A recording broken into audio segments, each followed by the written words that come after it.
I will never forget the first time I visited a client in jail. The heavy metal door slammed behind me and I heard the key turn in the lock. The cement floor underneath me had a sticky film on it that made a ripping sound, like tape being pulled off a box every time I moved my foot. The only connection to the outside world was a small window placed too high to see. There was a small square table bolted to the floor and 2 metal chairs, one on either side. That was the first time I understood viscerally, just for a fleeting moment, what incarceration might feel like. And I promised myself all those years ago as a young public defender that I would never, ever forget that feeling. And I never have. It inspired me to fight for each and every one of my clients' freedom as if it was my own. Freedom. A concept so fundamental to the American psyche that it is enshrined in our Constitution. And yet, America is addicted to imprisonment. From slavery through mass incarceration, it always has been. Look, we all know the shocking numbers.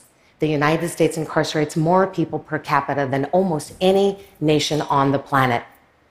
But what you may not know is that on any given night in America, almost 500,000 people go to sleep in those concrete jail cells who have not been convicted of anything. These mothers and fathers and sons and daughters are there for one reason and one reason only. They cannot afford to pay the price of their freedom. And that price is called bail. Now, bail was actually created as a form of conditional release. The theory was simple. Set bail in an amount that somebody could afford to pay, they would pay it. It would give them an incentive to come back to court. It would give them some skin in the game. Bail was never intended to be used as punishment. Bail was never intended to hold people in jail cells.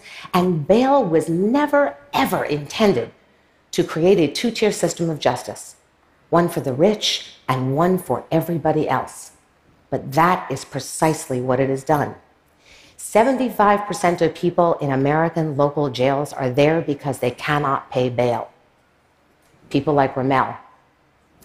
On a chilly October afternoon, Ramel was riding his bicycle in his South Bronx neighborhood on his way to a market to pick up a quart of milk. He was stopped by the police, and when he demanded to know why he was being stopped, an argument ensued, and the next thing he knew, he was on the ground in handcuffs, being charged with riding your bicycle on the sidewalk and resisting arrest. He was taken to court where a judge set $500 bail. But Ramel, he didn't have $500. So this 32-year-old father was sent to the boat, a floating jail barge that sits on the East River between a sewage plant and a fish market. That's right, you heard me. In New York City in 2018, we have a floating prison barge that sits out there and houses primarily Black and brown men who cannot pay their bail. Let's talk for a moment about what it means to be in jail even for a few days. Well, it can mean losing your job, losing your home, jeopardizing your immigration status. It may even mean losing custody of your children.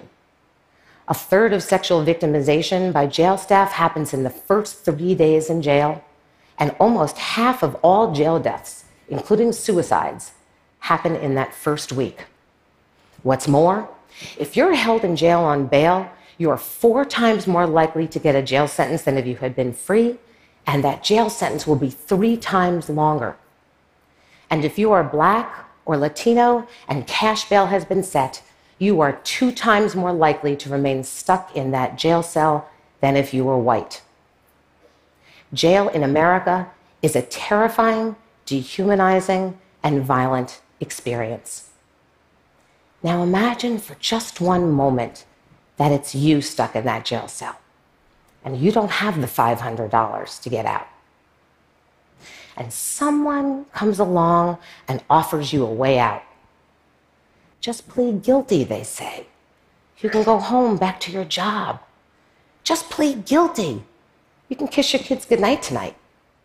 So you do what anybody would do in that situation. You plead guilty whether you did it or not. But now, you have a criminal record that's going to follow you for the rest of your life. Jailing people because they don't have enough money to pay bail is one of the most unfair, immoral things we do as a society. But it is also expensive and counterproductive. American taxpayers, they spend $14 billion annually holding people in jail cells who haven't been convicted of anything. That's $40 million a day. What's perhaps more confounding is it doesn't make us any safer. Research is clear that holding somebody in jail makes you significantly more likely to commit a crime when you get out than if you had been free all along. Freedom makes all the difference. Low-income communities and communities of color have known that for generations. Together, they have pooled their resources to buy their loved ones' freedom for as long as bondage and jail cells existed. But the reach of the criminal legal system has grown to enormous, and the numbers are just too large. 99% of jail growth in America has been the result over the last 20 years of pretrial incarceration. I have been a public defender for over half my life, and I have stood by and watched thousands of clients as they were dragged into those jail cells because they didn't have enough money to pay bail. I have watched as questions of justice were subsumed by questions of money, calling into question the legitimacy of the entire American legal system. I am here to say something simple, something obvious, but something urgent. Freedom makes all the difference, and freedom should be free.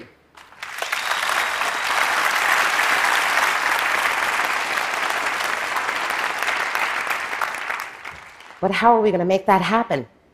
Well, that's the question I was wrestling with over a decade ago when I was sitting at a kitchen table with my husband, David, who was also a public defender. We were eating our Chinese takeout and venting about the injustice of it all when David looked up and said, "Why don't we just start a bail fund and just start bailing our clients out of jail?" And in that unexpected moment, the idea for the Bronx Freedom Fund was born. Look, we didn't know what to expect. There were plenty of people that told us we were crazy and we were going to lose all of the money. People wouldn't come back because they didn't have any stake in it. But what if clients did come back? We knew that bail money comes back at the end of a criminal case, so it could come back into the fund, and we could use it over and over again for more and more bail. That was our big bet, and that bet paid off. Over the past 10 years, we have been paying bails for low-income residents of New York City, and what we have learned have exploded our ideas of why people come back to court and how the criminal legal system itself is operating. Turns out, money isn't what makes people come back to court. We know this because when the Bronx Freedom Fund pays bail, 96% of clients return for every court appearance, laying waste to the myth that it's money that mattered. It's powerful evidence that we don't need cash or ankle bracelets or unnecessary systems of surveillance and supervision. We simply need court reminders, simple court reminders about when to come back to court. Next, we learned that if you're held in jail on a misdemeanor, 90% of people will plead guilty. But when the fund pays bail, over half the cases are dismissed. And in the entire history of the Bronx Freedom Fund, fewer than 2% of our clients have ever received a jail sentence of any kind.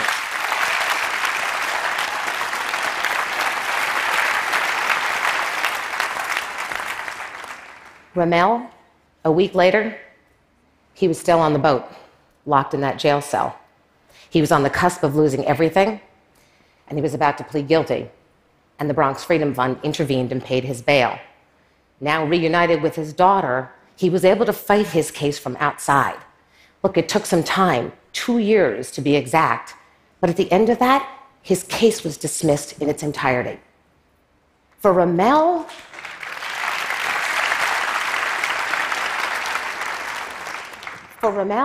the Bronx Freedom Fund was a lifeline. But for countless other Americans locked in jail cells, there is no Freedom Fund coming. It's time to do something about that. It's time to do something big. It's time to do something bold. It's time to do something maybe audacious.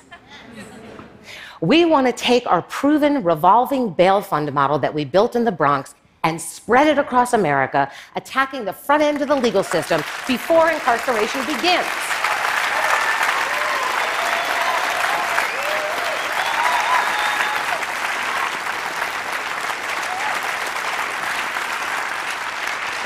Here's the plan.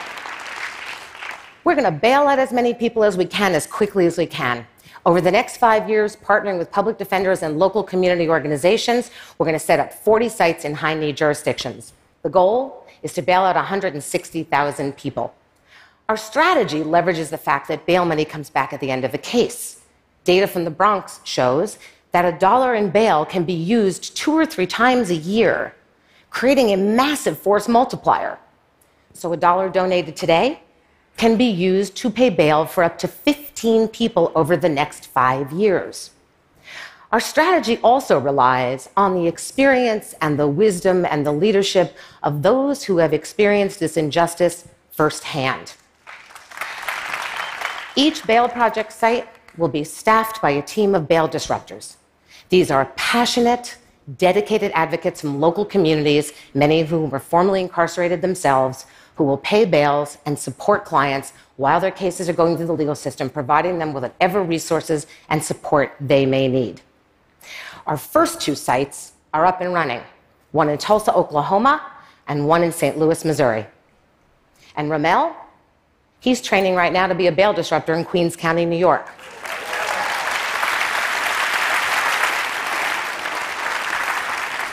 Our next 3 sites are ready to launch in Dallas, Detroit, and Louisville, Kentucky. The Bail Project will attack the money bail system on an unprecedented scale.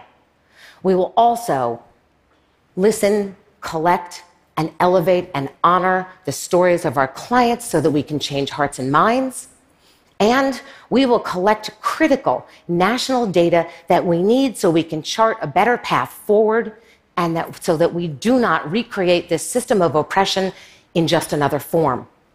The Bail Project, by bailing out 160,000 people over the next 5 years, will become one of the largest non-governmental decarcerations of Americans in history. So look, the criminal legal system, as it exists, it needs to be dismantled. But here's the thing I know from decades in the system. Real systemic change takes time, and it takes a variety of strategies. So it's going to take all of us. It's going to take the civil rights litigators, the community organizers, the academics, the media, the philanthropists, the students, the singers, the poets, and of course the voices and efforts of those who are impacted by this system. But here's what I also know. Together, I believe we can end mass incarceration. But one last thing.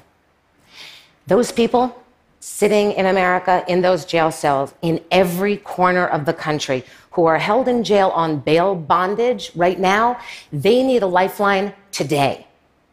That's where the Bail Project comes in. We have a proven model, a plan of action, and a growing network of bail disruptors who are audacious enough to dream big and fight hard, one bail at a time, for as long as it takes until true freedom and equal justice are a reality in America. Thank you.